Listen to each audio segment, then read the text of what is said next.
Now, okay, let's say there was something here. Pendant. 6 armor, air resistance, health, and mana regen. How does that compare to what he's got? So this has health and mana regen.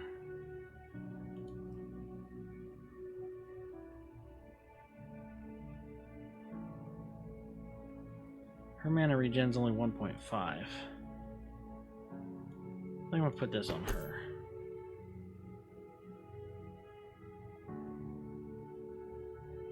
Yep. More gold over here. More gold. Nice.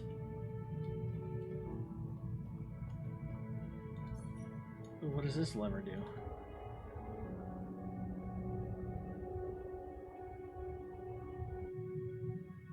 I don't know if that's down here. I think that's still down here. Letter. The sense of dread grows each day, as if impending doom lurks around the every corner. Though I know this for fact in my heart, I dare not share it with the others. We have slain dozens of Deva, holding our line with ease. Then, without warning or explanation, new types of mechs came against us, stronger, faster, with nigh impenetrable armor. With no defense against them, our only option was to fall back. Could the Deva have been toying with us this whole time, or simply sending weaker scouts against us, probing our strengths and weaknesses? Only 3 of us remain now. There is no doubt in my mind we will all die when the next attack comes. My single desperate prayer that fool Brompton will switch the generator back on before the day of his attack arrives. I know he's renowned as a mage, but as a soldier, he's all spit and polish and no spine. He must have panicked and shut it down to save his own skin. The worst part of waiting for the inevitable is knowing full well we could have made it to the rift and sealed it behind us, if only Brompton's and Romanby's troops gave us the support when we called for it. If their men had rallied to our side, perhaps we even could have located the missing chief engineer.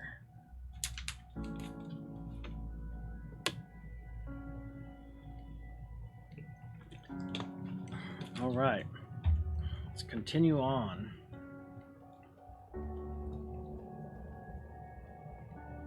All right, there's a encounter up there. So we'll go the opposite direction. Gold. And actually, probably level few up. That gun, original edition. One-hander. Dang, that's a lot of physical damage. She's still using this two-hander.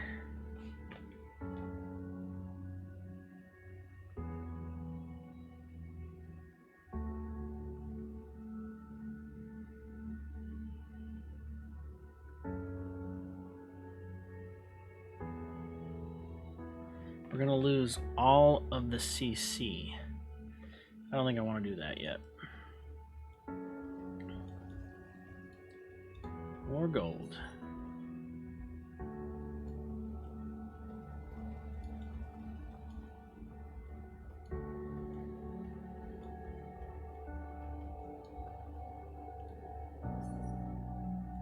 Lesser scroll.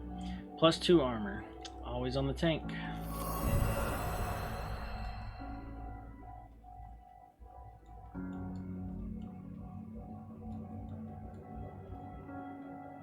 Heavy steel door. Alright, there's a fight there. Stasis chamber. Beneath a small mound of scrap metal, your champions find a bunch of torn pages. Most have faded with time, but one in the middle reads, "A most wondrous thing. During one of the surveys of this floor, our team came upon a door made of an unknown metal, fused with some kind of indecipherable magic. Unable to open the door, the team called for my expertise. Bringing the most brilliant engineers and magi with me to study it, I am certain now that the door is not an original part of the tower. It must have been constructed much later, perhaps only a few years before the sacrifice. The mark of the first Magus, Proteus himself, is inscribed on the door. After much effort, we realize it is beyond our means to open right now. We have decided to continue our exploration of the low level in the hopes of finding a way to open the door at a later time. We have been extremely careful in recovering artifacts, but perhaps it is time to take more risks. Fortunate favors the bold, as they used to say back in the olden days. Whatever is hidden behind this door must be incredibly important. Chief Engineer Conrad. Note with code. Old Scroll 2129. How many more codes do we have? 2129. So we have the purple crystal stock and an old scroll we can still get.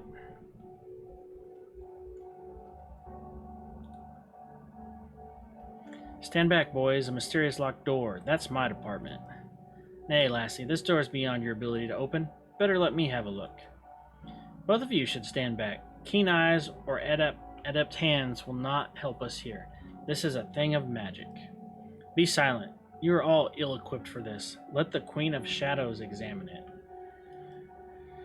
Whisper slips between the others and thrusts her ethereal arm inside the door, her face enveloped in deep concentration.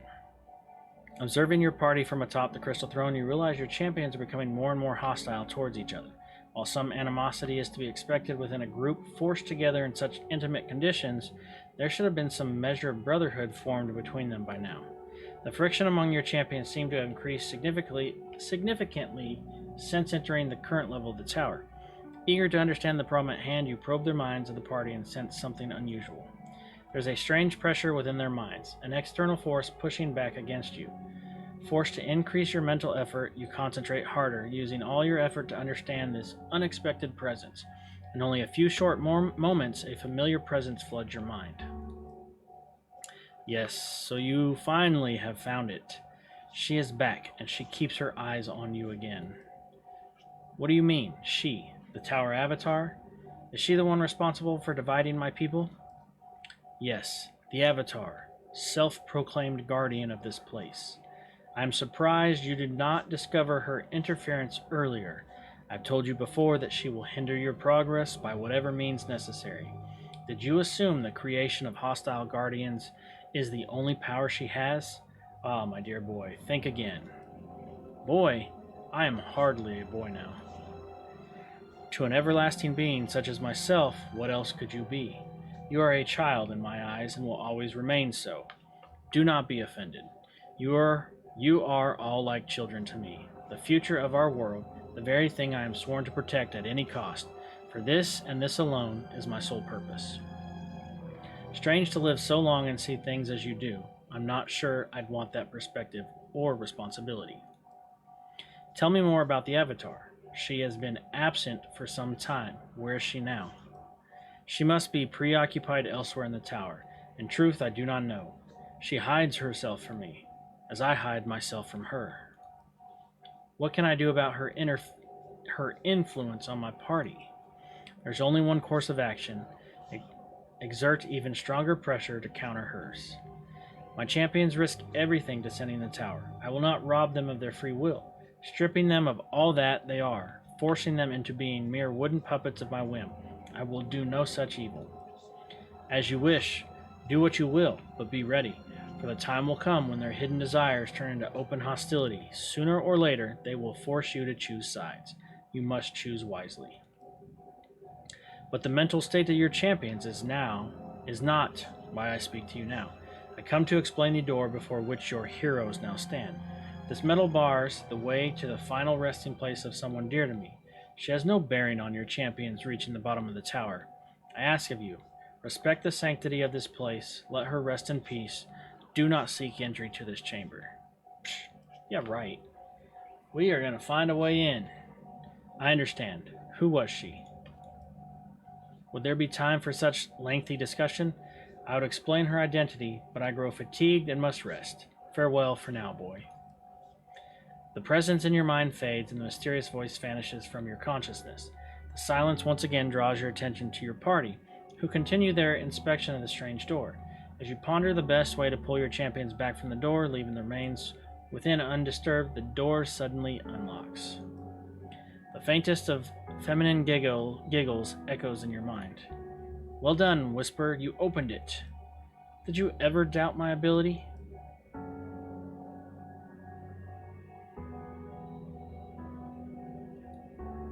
Okay. We're We're gonna save just in case something crazy happens.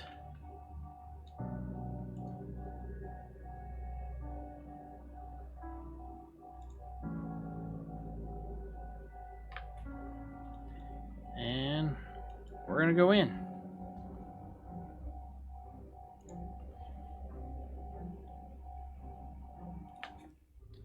Yes. Okay. Oh, this is interesting room.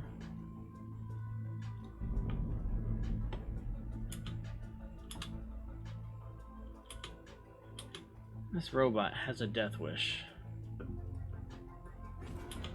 Animarte.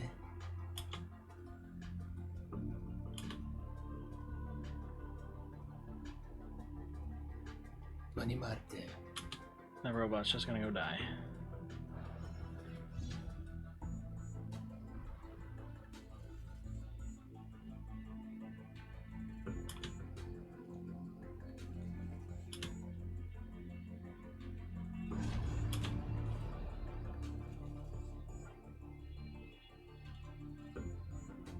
Yes. Consider it done. Sire?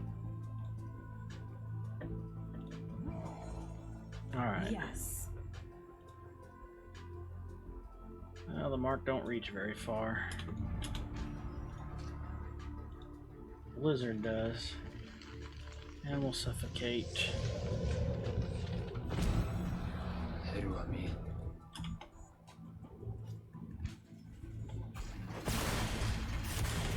Slay them. Fine. Animarte.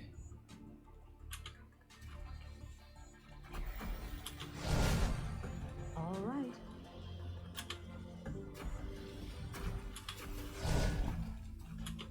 How may I help you? Yes. On my Oh, way. get him out of that. Affirmative.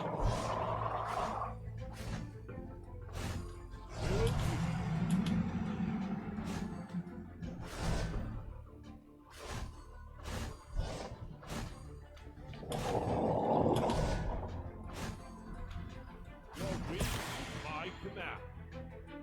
Going. Seasamin.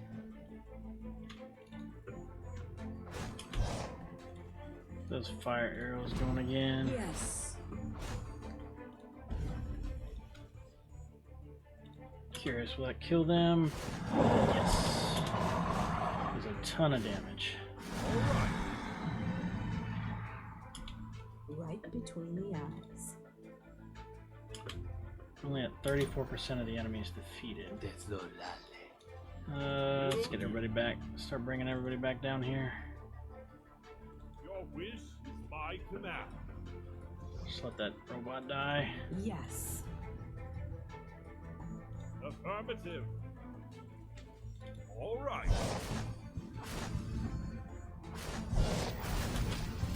Acknowledge. Affirmative. Sure.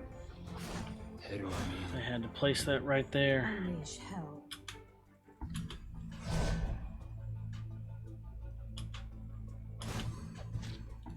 Yes. Alright. Let's let them come in a little bit more.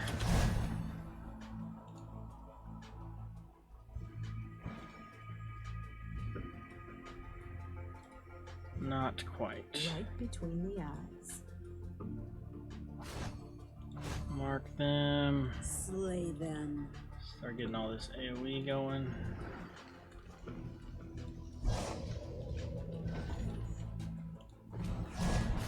Maninata.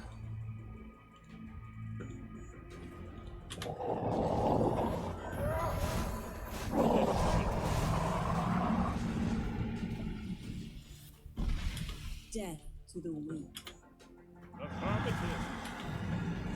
Of course, y'all are gonna stand in that. Seasamin. Nope. Attack. That robot's still alive.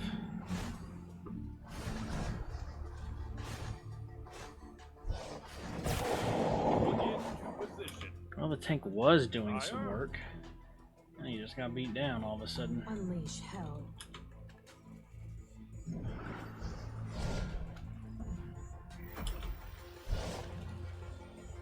Slay them. I'll just drop that on him.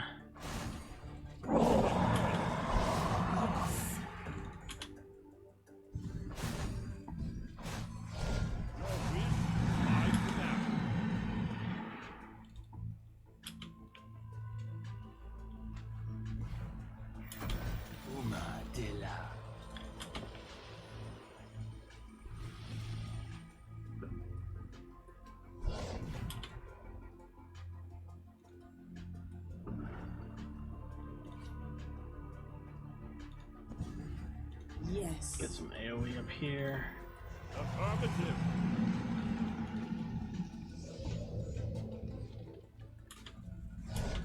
Heru Amin. Nope, that's still on cooldown. However, I will help him with that.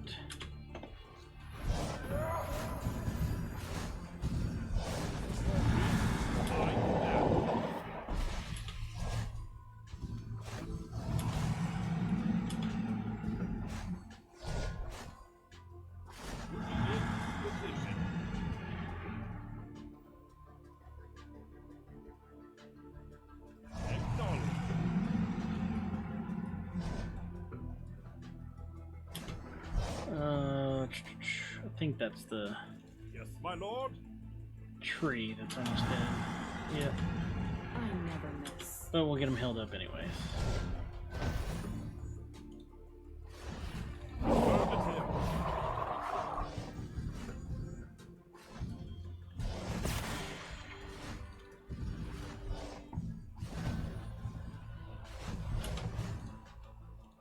Just to be safe.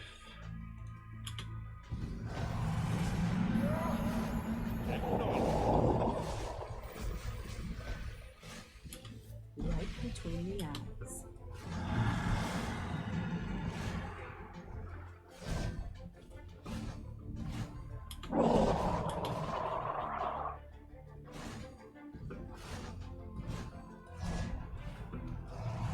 All right. Successful encounter.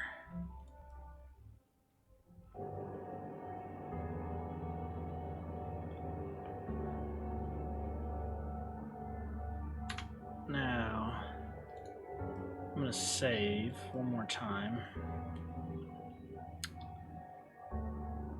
Let's go. Forbidden Room. Turn the game. Get that enchant scroll. Retribution, nice.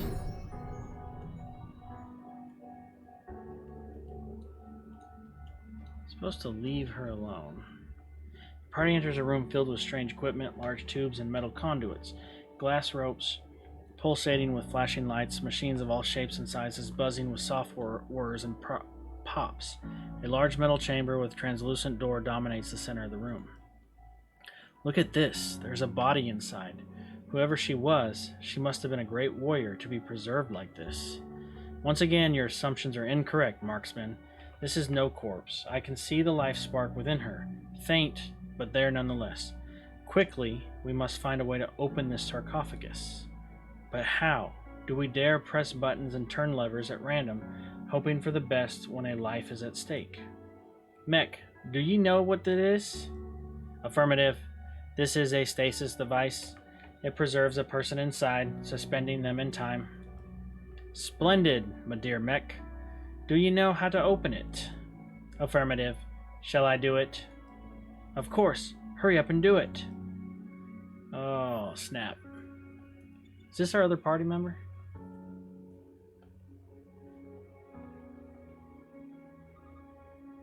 The mysterious guy is not going to be happy. Before your champion's eyes, a figure emerges from the stasis tank. A human female in her 20s, dressed in skin-tight clothing unlike anything you've ever seen.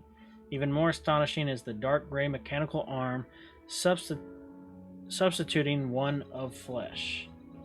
Its fingers opening and closing, wrist and elbow articulating with dexterity equal to any normal appendage. The girl's legs wobble with weakness, forcing her to grab onto the tank to keep from falling over. Without thinking, Kane rushes to her side to help, but she recoils from his touch, her face flushed with wide-eyed confusion. "Do not be afraid, Your Grace. We mean only to offer aid." The girl shakes her head a few times, as if to force her to her senses. With a sudden stern look, she hops back from Kane, focuses her gaze toward the party, and raises her hand in front of her in a defensive manner. "Let me try. Sheathe your weapons, all of you." Clearly, she doesn't understand us. She's terrified. "Whoever you are, don't be alarmed. No harm will come to you by our hands, I promise."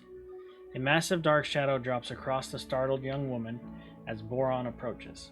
When the Frostling extends his hand in an effort to help calm the girl, she gasps and recoils. Rakem quickly steps before the giant, pushing him back with one hand while gesturing for the girl to calm down with the other. "Easy, Frohe. Don't spook her." A sudden look of recognition spreads across the girl's face. She lowers her arms and steps confidently towards Rakem. "Gorganda, Agomon, Rukenag, Rukenok." Every member of the party stops in their tracks and listens to the young woman, though none understand her words. I've never met a dwarf that doesn't speak Dwarvish. "I'm afraid I can't answer ye proper, my lady. If my ears serve me, you're speaking the old tongue. Not a dwarf alive today that still speaks the old way, nor truly understand it. Grunspec, Ogro, Usuman, common tongue, especially among my new friends here. Not alive today? What a strange thing to say. Who are you, and where am I?" "We're a team of explorers. We found this chamber and opened the machine you were sleeping in. I am the leader of this group, Kane. Who are you?" "I am Kayla." What has happened? Where is everyone else? Did Daelanor send you to retrieve me? How are we faring in the war? Did we manage to save the Stone Citadel?" What is it? Your eyes are so lost." "We don't have any idea what you're talking about. I'm not sure how to tell you this, but it looks like you've been asleep for a long time. A very long time." "Long time? What day is it?" "I think the more accurate answer to your question is the year, not day. It is 1001 AS. 1001 AS? What does that even mean? The 5th era calendar has no such year." "We're not familiar with the calendar you mention. Ours is one measured from the distant past. AS means after sacrifice. We know that the ancients started to count the time anew after this event, though we don't really know what the sacrifice refers to. In any case, I'm afraid at least 1,000 years must have passed while you were asleep." 1,000 years? No, that is not possible. No, my brother. Where is my brother? Kayla's eyes dart across the room like a panicked animal trapped in a corner. Without warning, her legs give out from under her and she slumps to the floor exhausted. Tears stream from her closed eyes. Your party gathers around the distraught girl, offering as much comfort as they can.